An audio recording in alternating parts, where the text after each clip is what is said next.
Bonjour et bienvenue maintenant à un entretien que j'effectue en compagnie de Carnon Yeo. Alors, c'est une personne que j'ai découvert il y a à peine quelques jours qui est située en Côte d'Ivoire et qui écoute mes enregistrements. Donc, lui, il est actif sur Facebook. Donc, il y a un compte présentement sur Facebook pour ceux et celles qui seront intéressés par la suite à entrer en contact avec lui. Donc, ben, c'est un plaisir, Cardone, de discuter pour la première fois avec toi. Donc, ça va bien? Je vais très bien. Excellent. Donc, c'est sûr que Ok. pour moi, c'est une première parce que tu es la première personne avec laquelle je fais une entrevue qui est située en Afrique pour parler de conscience supramentale. Donc, j'étais curieux de savoir dans un premier temps, là, qu'est-ce qui t'a amené à t'intéresser à la conscience supramentale? J'ai rencontré un monsieur du nom de Jean-Pierre Deschners, qui malheureusement n'est pas de ce monde. Et c'est ce dernier avec qui j'ai eu des, des échanges sur Facebook. Et il a vu que j'avais une conscience, bon, Mhm. qui sort de l'ordinaire. Il m'a dit que j'étais en évolution de conscience. Ok, ok, donc c'est avec Jean-Pierre Deschners que je me suis initié à la science du supramental. Nous avons échangé durant un bon moment, depuis 2014 jusqu'en 2016. OK. Ok. Donc, c'est à travers lui que j'ai connu les conférences de Bernard de Moral. Ok. Donc, peu à peu, en écoutant ces conférences, j'ai senti en moi quelque chose qui s'améliorait. Donc, je me suis donc familiarisé à la science de l'esprit jusqu'à aujourd'hui. OK. Donc, à travers maintenant l'entourage de Jean-Pierre Deschners, j'ai connu aussi d'autres personnes qui m'ont aussi aidé à traverser cette voie. Voilà ce que je peux dire. OK. Donc, si je comprends bien, ben, c'est que tu as rencontré quelqu'un qui, lui, est-ce qu'il avait été en contact avec Bernard de Montréal? Et oui, c'est un séminariste de Bernard de Montréal. OK. Puis, lui, est-ce qu'il provenait de l'Afrique? Non, non, il venait du Québec. OK. OK. Ok. Donc, c'est intéressant à voir que quelqu'un qui est parti du Québec a été en Afrique, puis là, il était en contact avec toi en Côte d'Ivoire. Donc, la Euh, conscience supramentale, elle se déplace dans le monde, comme on dit. oui, oui. Puisque c'est sur Facebook que je l'ai connu comme cela. OK. C'est un jour, un jour, je lui ai écrit et tout est parti de là. Sinon, par rapport à la conscience supramentale, est-ce que tu as vécu des expériences particulières? Oui, oui, j'ai vécu des expériences particulières, surtout de mon enfance. De mon enfance, j'ai connu beaucoup de violence, OK. puisque j'étais un garçon hyper sensible. Donc, donc ça m'a causé un traumatisme, puisque aujourd'hui, je souffre du bégaiement. Ok. OK. Mais seulement avec Jean-Pierre Deschners, il m'a permis de pouvoir comprendre ce qui m'est arrivé. Puisque c'était en fait un test initiatique qui m'a mené vers une conscience plus élevée. OK. Voilà. Puis pour bien comprendre, le test initiatique, tu fais référence à quoi? Bon, je fais référence à la blessure du rejet et de la violence Que tu as connu pour dans ton m'amener à être, enfance. OK. oui, justement, pour m'amener à être un plus mental et dans l'avenir. OK. Donc, autrement dit, le fait que tu as vécu de la violence dans l'enfance t'a amené à Et, t'intérioriser. oui. OK. Puis, dans le fond, par rapport au supramental, est-ce que tu as fait justement des réalisations particulières? Des raisons particulières dans quel sens? OK, ben certaines prises de conscience. Bon, oui, il faut dire que avant, j'étais très spirituel. OK? J'étais très spirituel. Lorsque j'ai rencontré Jean-Pierre qui m'expliquait ces choses, bon, au départ, ça me semblait un peu bizarre. J'étais dans mon coin, très Oui. spirituel. OK. C'est après maintenant que j'ai vécu des expériences qui m'ont amené à réaliser que la spiritualité, est, que je dois la dépasser. Puisque étant spirituel, je ne pourrais pas faire face à certains événements. Donc, c'est là que j'ai pris conscience que la spiritualité, pour moi, ne m'arrangeait pas. Donc, j'ai tombé. OK, donc tu as réalisé les limites associées à la spiritualité. Oui, oui, justement. C'est à travers un événement que j'ai vécu avec un proche OK.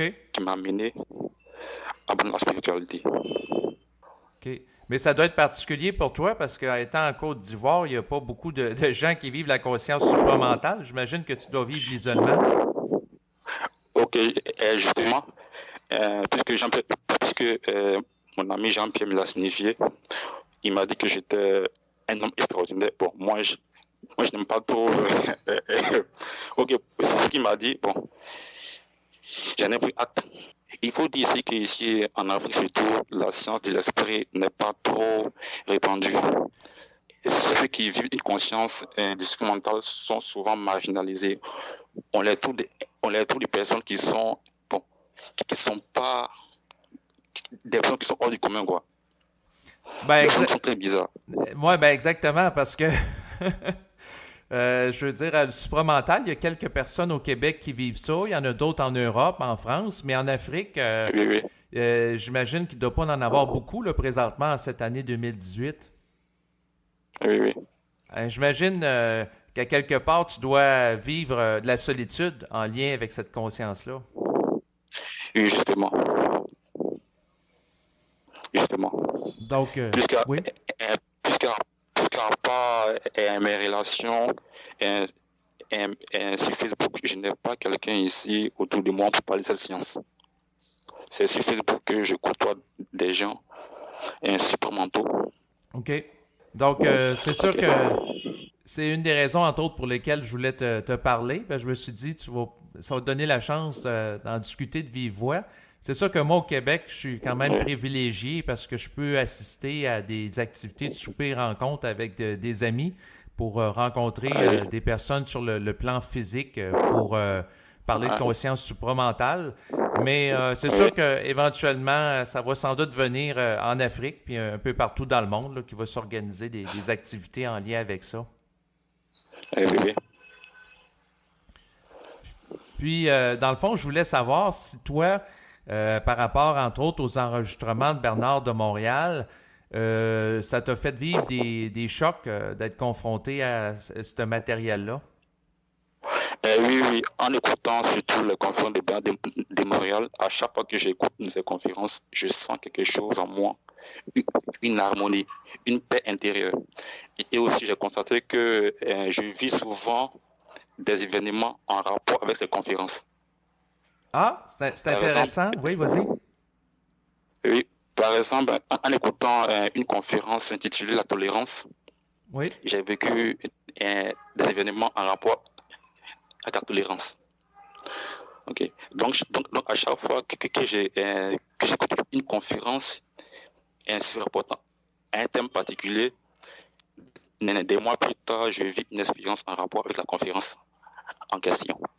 Donc, c'est sûr que c'est intéressant de voir le lien entre ce que tu écoutes, parce qu'après tout, l'enregistrement, Bernard dégage une vibration particulière, puis c'est ce qui m'a amené, entre autres, à m'intéresser à lui, puis à écouter ses enregistrements, puis j'imagine que c'est un petit peu la même chose par rapport à toi. Oui, justement, puisqu'au début, je ne m'intéresse pas trop à ces conférences. Mais c'est avec le temps, en écoutant ces conférences, que je me suis peu à peu familiarisé. Et aujourd'hui, il faut dire que chaque jour, parce que j'écoute Bernard de Montréal, chaque jour, je l'écoute. OK, fait que dans le fond, tu l'écoutes régulièrement, puis à ce moment-là, ben tu baignes Oui, dans cette vibration-là. oui, j'ai très bien. Lorsque je l'écoute une conférence, je sens une paix en moi, une harmonie. Ouais, ben moi aussi. C'est d'ailleurs ce qui m'a amené au fil des ans à écouter de nombreuses de ces conférences. Oui, Sinon, ben, j'étais curieux de savoir parce que à travers ces conférences, en plus d'être exposé à la vibration, ben, tu es exposé aussi au contexte québécois, au vocabulaire que les gens utilisent ici. bon, il faut dire que depuis Donc, je me suis beaucoup familiarisé au thème québécois. OK. Ouais. Puisqu'aujourd'hui, pratiquement tous mes contacts de qualité proviennent du Québec. J'ai connu beaucoup de Québécois qui m'ont beaucoup aidé. Donc, je me suis peu à peu familiarisé au vocabulaire québécois. OK. Par exemple, je sais qu'aujourd'hui, pour un Québécois, lorsqu'il dit char, ça veut dire voiture. Exactement. Oui, ben, c'est sûr que le langage québécois est différent, par exemple, de celui du français de France, là, qui est plus répandu dans la francophonie. Puis, j'étais curieux de... Oui, oui. Ouais.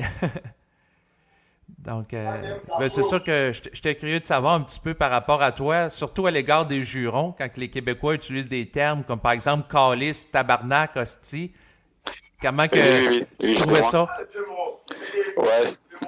Souvent j'entends Bernard lui-même prononcer ces termes dans des conférences. Donc, je me suis intéressé à ça. Donc, ben, c'est sûr que Ok. c'est un aspect que je voulais discuter avec toi. Et puis, Oui. dans le fond, en lien avec le supramental, je voulais savoir, toi, quelle était ta compréhension de ce qu'était l'esprit? Pour moi, l'esprit était une énergie en nous. Oui. Il faut dire que l'esprit, c'est notre intelligence qui nous éclaire. Mhm. L'esprit veut descendre. L'esprit, pour moi, c'est l'intelligence pure en OK. l'homme. C'est le divin en l'homme. Puis, L'esprit, c'est notre feu sacré qui nous éclaire. oui, puis sinon, pour toi, c'est quoi ta compréhension de l'âme? L'âme. Bon, au départ, lorsque j'étais plongé dans la spiritualité, pour moi, l'âme, c'était pour moi quelque chose d'extraordinaire. Donc, j'étais toujours dans l'âme, mais c'est après que j'ai réalisé que l'âme n'était que de la mémoire. En fait, c'est l'ensemble des mémoires depuis que nous avons été créés jusqu'à aujourd'hui. Mhm. Donc, l'âme, pour moi, c'est de la mémoire. Et pour toi, Ok. qu'est-ce qu'est le processus de la fusion? Bon, pour moi, dans ma compréhension, le processus de la fusion, c'est l'union de l'esprit transcendé avec l'ego, notre ego. OK. Dans le fond, pour toi, c'est quoi le processus d'évolution de conscience? Pour moi, le processus d'évolution de conscience. Moi, je pense que c'est une prise de conscience. Il faut dire que, bon, dans mon cas, Oui. je prends un exemple sur moi. Dans mon cas, j'étais avant très spirituel. Mhm. J'avais beaucoup de dévotion pour les anges et les esprits. Je les évoquais chaque jour. Avec le temps, j'ai réalisé que c'était moi-même qui étais mon propre maître. Il fallait que je construise moi-même d'abord. Mhm.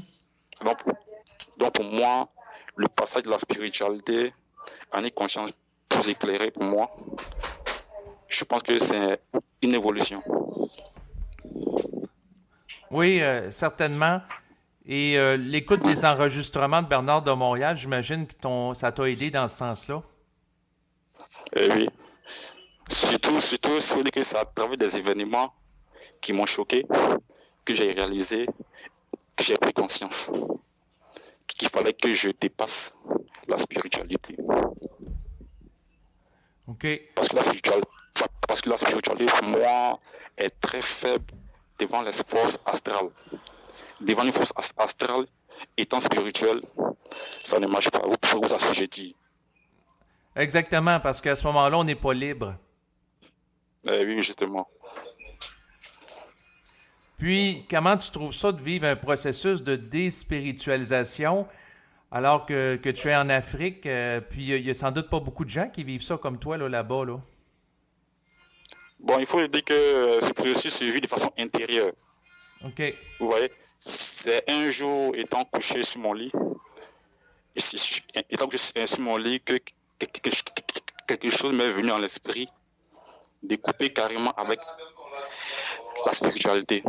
C'est comme s'il y avait en moi quelque chose qui me parlait. Donc depuis ce jour, j'ai coupé net.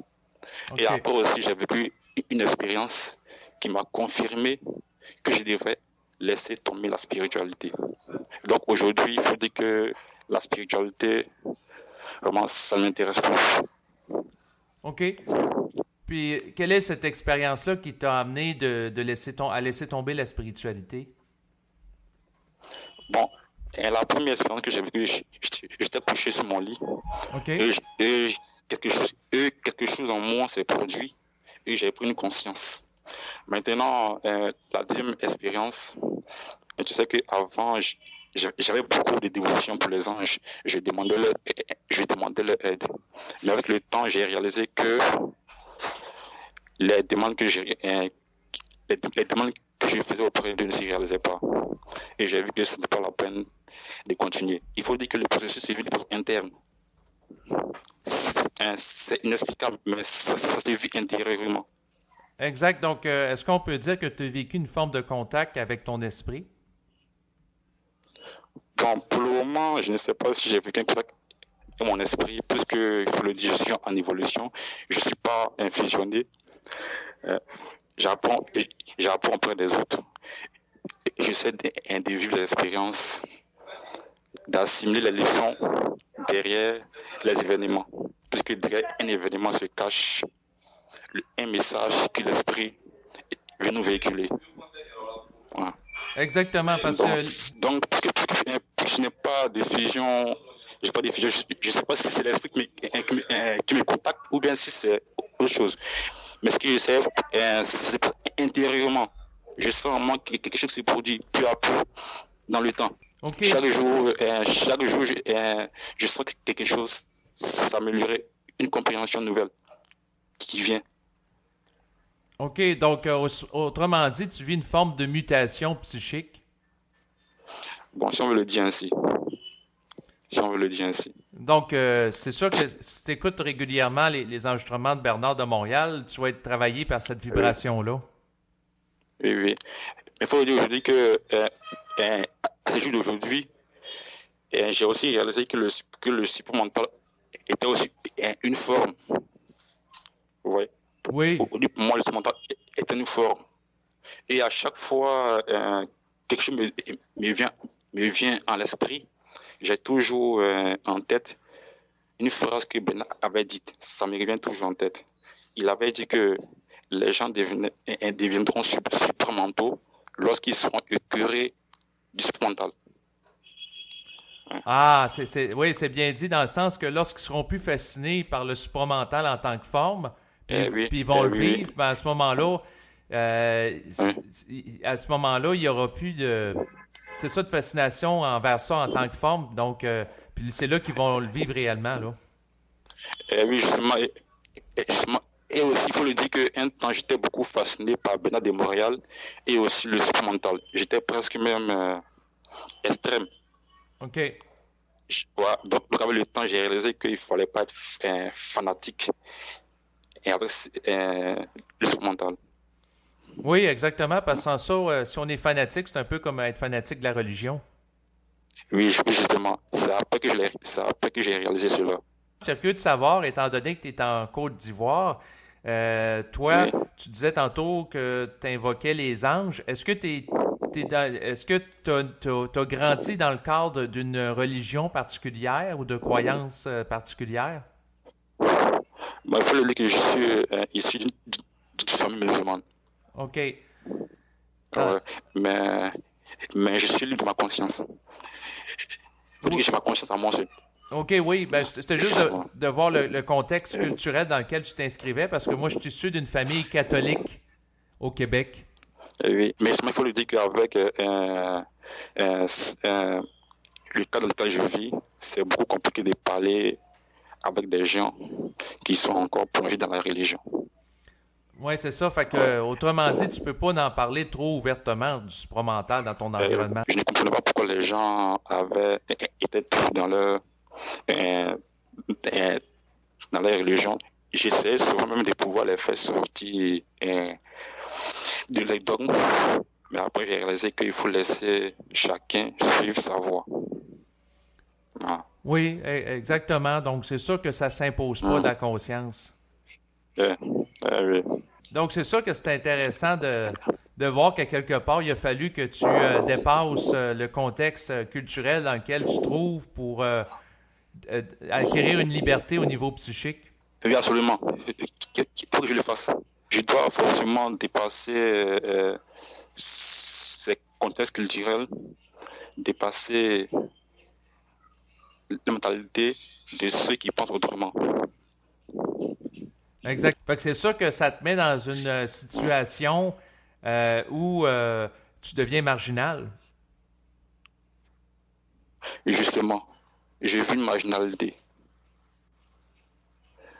C'est pas facile de pouvoir s'extirper de tout ce contexte-là. Comme Bernard l'a bien dit, il faut pouvoir avoir une intelligence. Il avait dit un temps que pour s'individualiser, il faut avoir des grosses couilles. C'est ce qu'il Oui. avait dit. Oui, voilà. Oui, c'est une belle expression dit. québécoise. Ça prend beaucoup de volonté pour s'individualiser. Oui, beaucoup de volonté. Mais quand il parlait, je ne comprenais pas au début ce qu'il voulait dire. Mais c'est après que j'ai compris ce qu'il avait voulu dire par ce terme. C'est pas facile de pouvoir s'individualiser étant plongé dans un contexte culturel. Exactement. Par exemple, ici, vous savez, les religions ont beaucoup duré dans ce monde. Donc, pour quelqu'un qui vient aujourd'hui mettre à nu les faiblesses de ces religions, est vu autrement. Oui, ben j'imagine que les gens, ils doivent pas être trop ouverts à la critique. Non, pas du tout. Ils ne sont pas trop ouverts. Mais je le comprends. Chacun suit son évolution. Exactement. Fait que c'est sûr que toi, tu t'inscris en écoutant du Bernard de Montréal dans un rythme d'évolution qui est très différent du contexte dans lequel tu te trouves. Donc, il doit y avoir un décalage important entre les deux, là.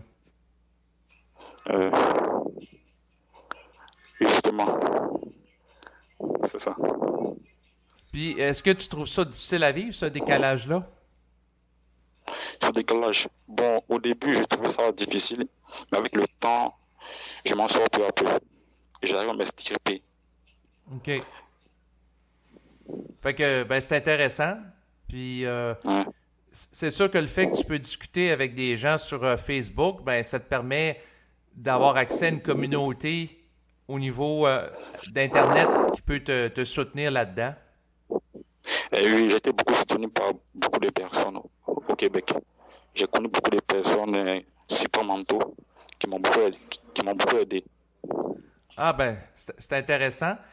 Puis, sinon, est-ce que tu es déjà venu au Québec? Non, je suis arrivé là-bas. Oh! Je suis arrivé. Non, je suis arrivé au Québec. OK. Est-ce que tu vas venir ici dans les prochaines années? Bon, c'est mon souhait. Okay. C'est mon souhait. Je veux un jour, durant ma vie, arriver au Québec. OK. Donc, tu vas venir faire un voyage ici? Bon, un voyage, oui. Oui, un voyage. Parce que disons que l'environnement québécois me fascine. L'environnement du Québec me fascine. OK, mais ce que je voulais dire... Oui, je vais te laisser parler. J'aime beaucoup l'environnement québécois. C'est très beau.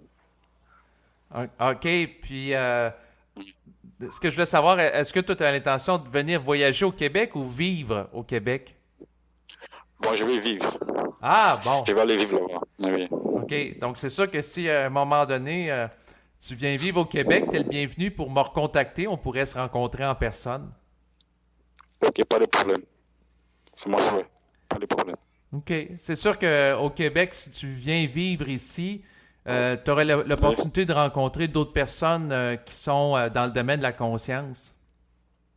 Oui. Exactement. Fait que c'est sûr qu'à ce moment-là, ça serait plus facile pour toi de continuer le processus d'intégration de la conscience. Oui, justement. Même ici, en Afrique, ici, c'est à travers Facebook que je me suis familiarisé avec le support mental. C'est à travers Facebook. Bon, ben, Facebook aura servi à quelque chose, comme on dit. Oui, justement. Puis, sinon, si tu viens au Québec, comment tu trouves, parce que nous autres, on a des tempêtes de neige ici. Euh, Ok, bon, je vais m'habituer. OK. Je vais m'habituer. Parce que, est-ce que tu as déjà été exposé à des tempêtes de neige? Non, non, jamais. OK. Fait que c'est sûr Jamais. que ça va être une expérience particulière Euh, la première fois quand tu vas voir de la neige en personne, là. oui, oui. Oui, je n'ai jamais vu la neige tomber. C'est sur le net que je vois qu'il y a la neige au Québec.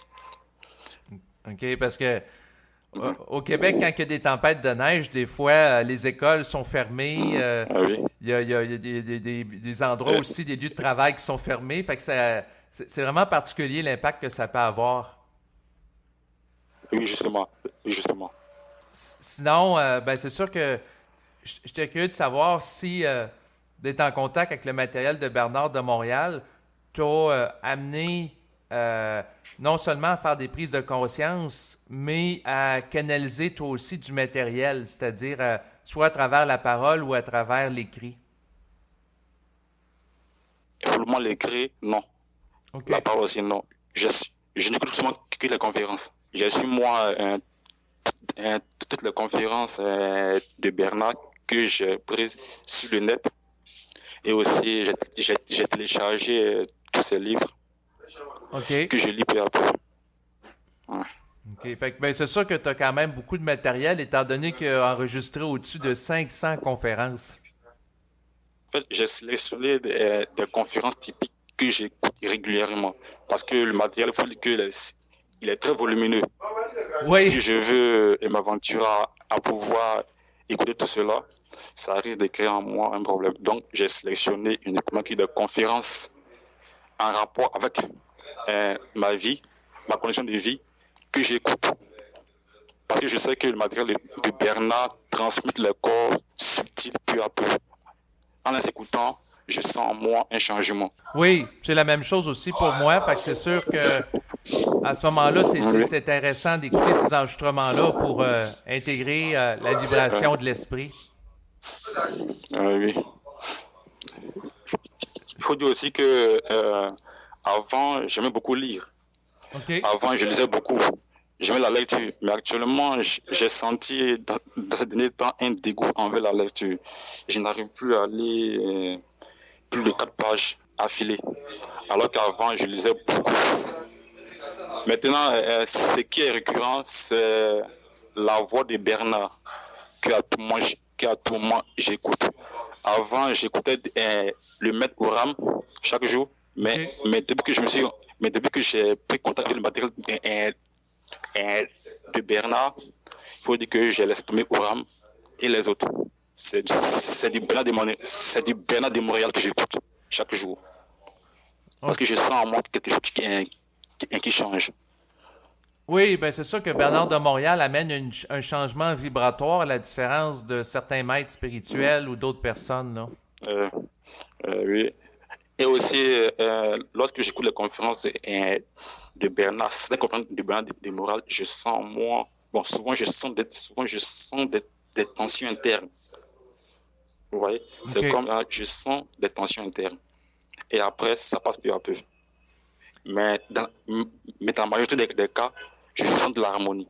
Mais souvent, je sens des tensions internes Oui, ben pour c'est sûr pour que des conférences oui, typiques.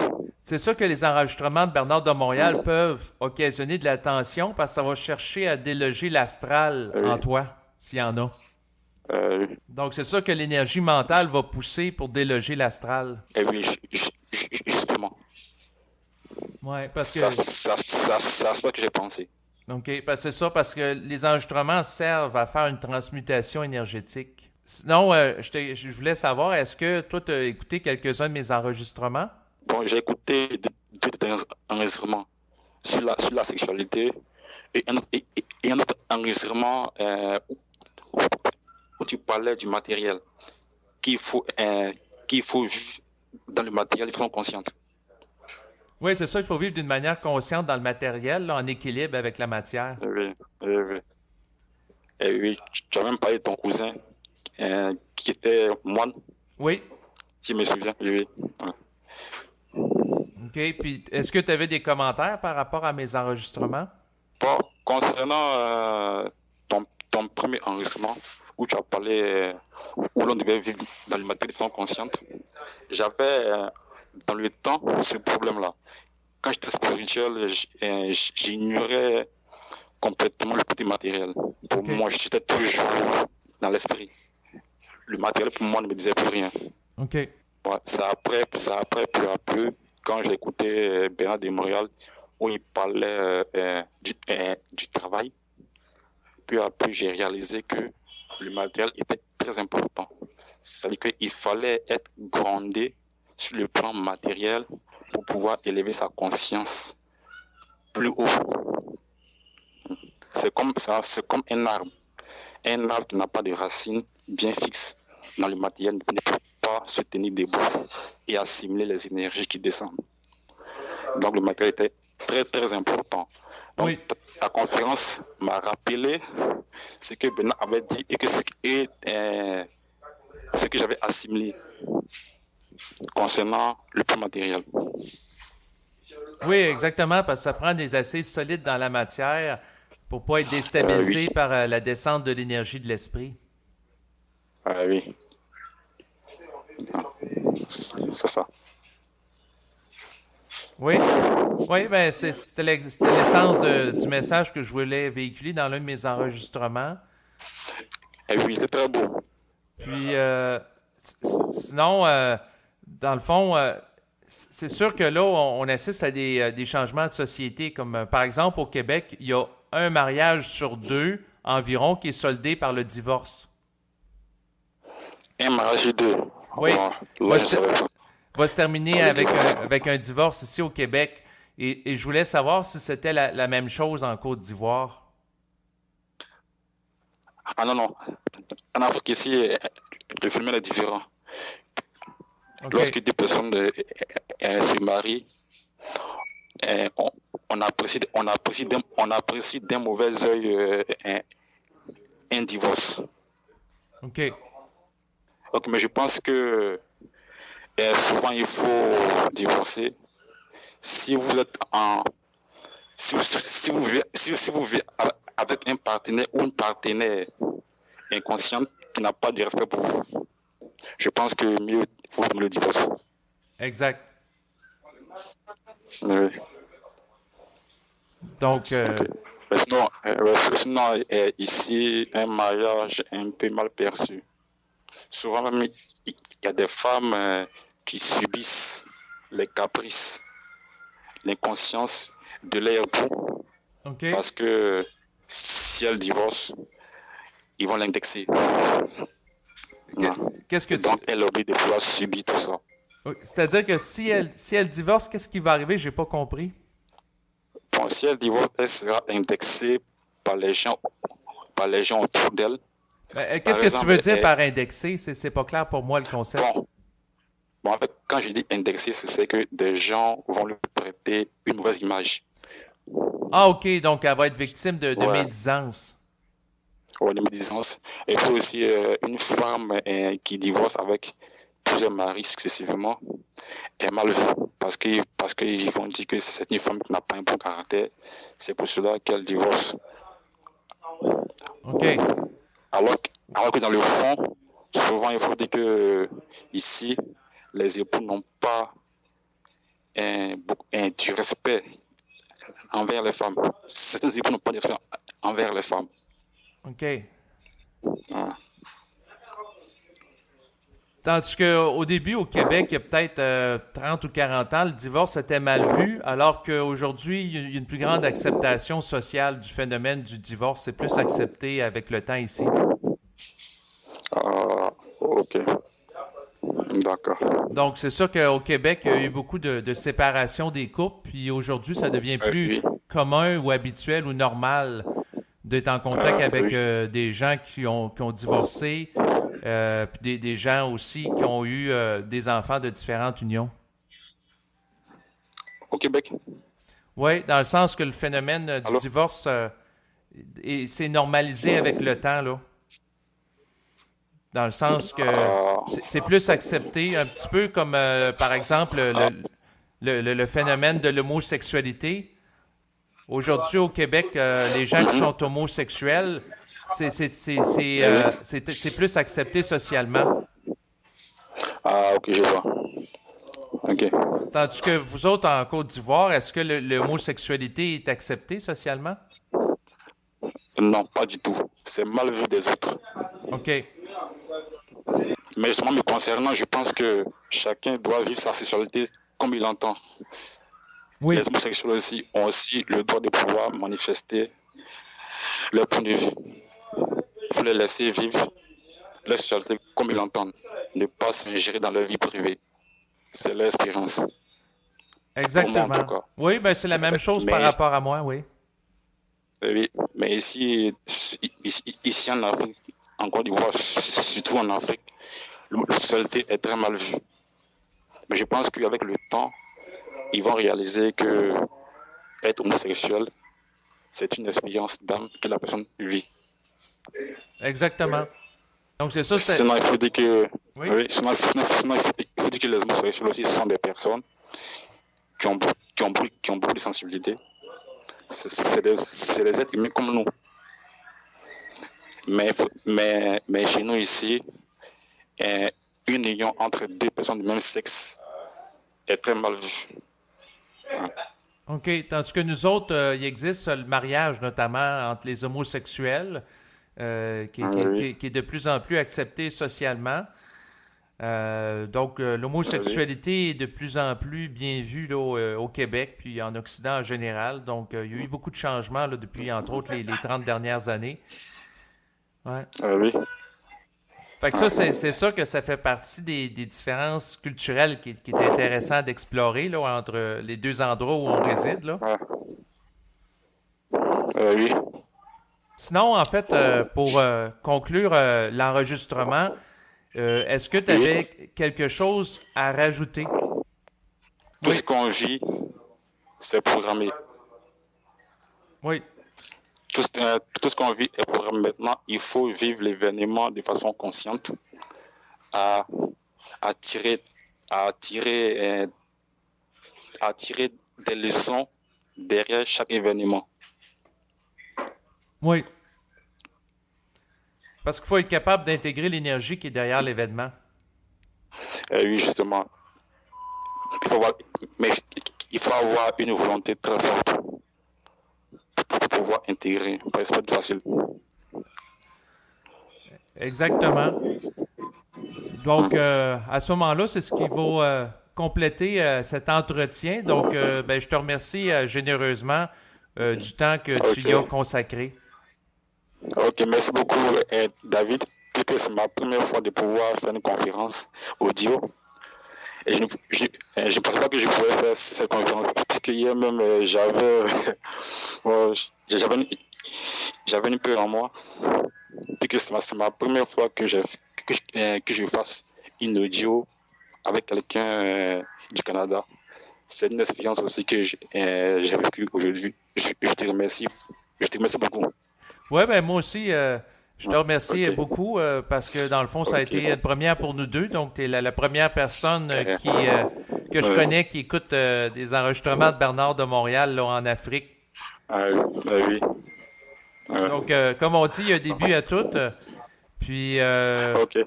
on garde contact. Ok, merci beaucoup. Merci David. OK. Passe une bonne journée. C'est ça, D'accord, merci. bye. Merci à toi aussi. Bye bye.